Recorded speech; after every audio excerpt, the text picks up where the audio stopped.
все эти года я, в принципе, была достаточно здоровым человеком, и никогда не думала, что у меня есть какие-то проблемы. И тут просто в один день, буквально через сутки после моего дня рождения, я понимаю, что со мной случается, вот этот вот полный пипец. Представляете себе ситуацию, вы сидите, и в этот момент вы чувствуете, что у вас происходит какое-то невероятное ощущение того, что у вас изнутри идет как будто бы прострел.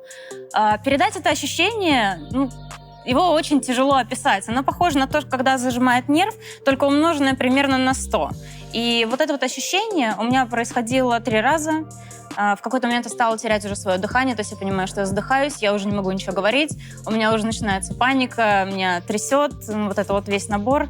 Муж бегает рядом, звонит, вызывает скорую, я уже уверена, что скорая до меня не доезжает, но в итоге скорая до меня доехала, поездка к неврологу, невролог отправляет меня на рентген, и когда меня отправляют на рентген, понимают, что у меня от легкого там осталось что-то типа 40% одного.